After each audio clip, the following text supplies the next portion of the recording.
This is my 2015 McLaren 650S, and we have recently done downpipes and tuning to this car, and it has woken it up an insane amount. It sounds absolutely crazy, and today we're gonna go take it for a quick drive and do a little bit of a review and talk through the differences I have noticed with the catless downpipes and with the tuning versus the stock configuration. It is very, very much fun in these cars that if you do get a spider like this one is, you can actually really hear it. The noise that the downpipes make is very, very different than it did in factory configuration.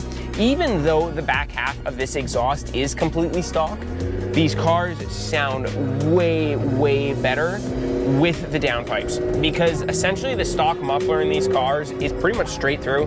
There isn't really any muffler in these cars, which is fun because it's just got a resonator. They do still sound better. Like, for future reference, if a guy was to put a proper X-pipe exhaust made of Inconel or titanium, or even just get rid of the small resonator that's in there, it would sound a bit better. But even just a factory exhaust with the downpipes sounds nuts. And it is quite cool because most cars like this, if you just put in the downpipes, you will have a check engine light, even if you do put O2 sensor foolers in. And funny enough, that's what we did for the first bit before tuning this car, is we just ran it with catless downpipes, no tuning, and the O2 sensor spacers, and it went totally fine. We had no issues, no check engine lights. You know, when you do that, even for the cars that it does work on, generally speaking, it would be very normal to have a check engine light pop up here and there.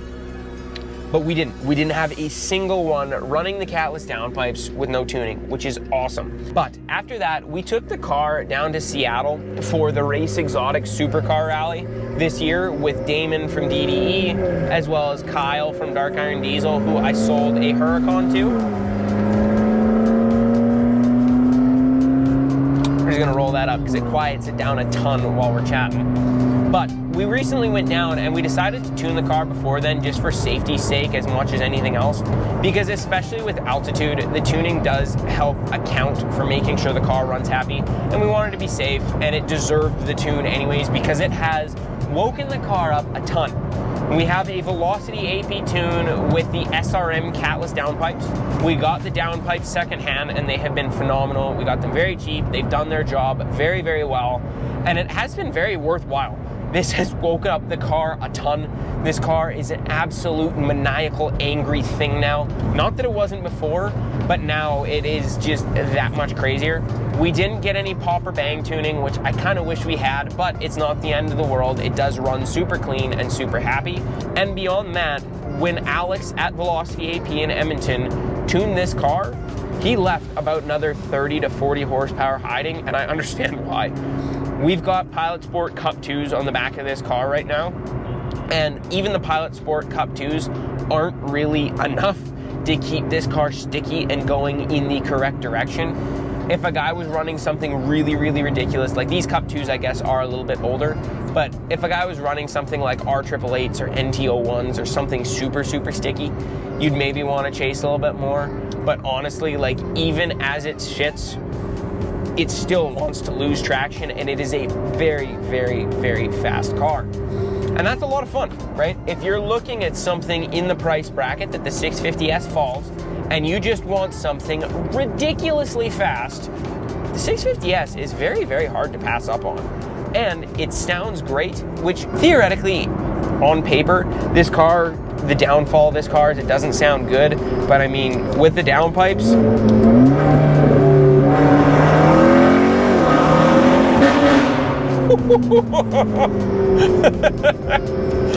oh, that sounds amazing. It does have a little bit of a weird rasp under load with the factory back half of the exhaust. Some guys love it, some guys do not. I don't mind it.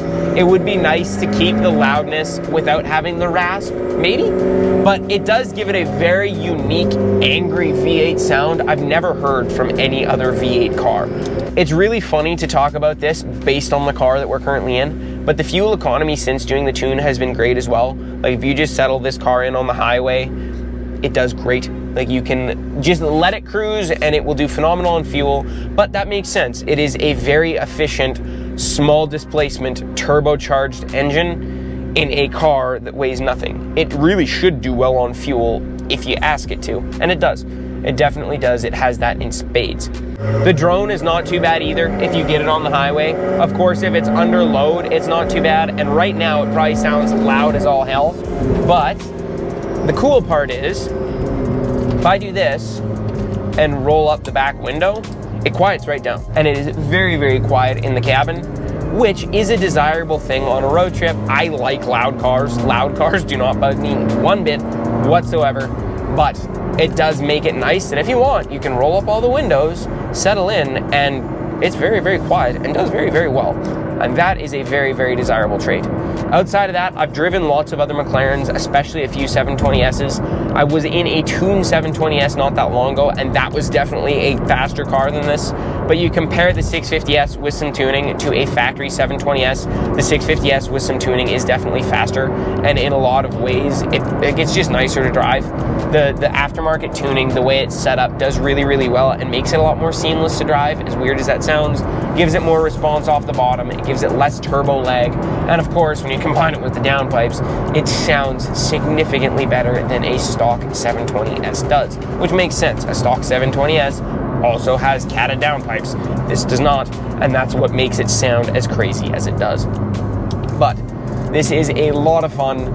The downpipes and tuning, if it is something you are considering for your McLaren, it is 1000% worthwhile. I know it's a very common thing, especially with any turbocharged car, but these cars take it really, really well. The other fun bit that Alex has said about tuning these cars is it really doesn't change reliability. The reliability you carry before versus after is relatively the same, which, you know, obviously McLarens are known to be relatively unreliable. I kind of beg to differ a little bit. I think as long as you take care of them and drive them, they seem to do very, very well. But that is a conversation for another moment. The tuning, though, especially if it's relatively conservative like this is and not pushing it too hard, these cars are still known to do just as good before the tuning as they do after the tuning. In conclusion, if you are thinking about going to get yourself catless downpipes, put them in your McLaren, do it. It will be the best decision you've made with your car, and it will make you re-fall in love with the beautiful McLaren that you are driving. Thank you guys very much. This is Code 3 Media. We'll see you guys next time.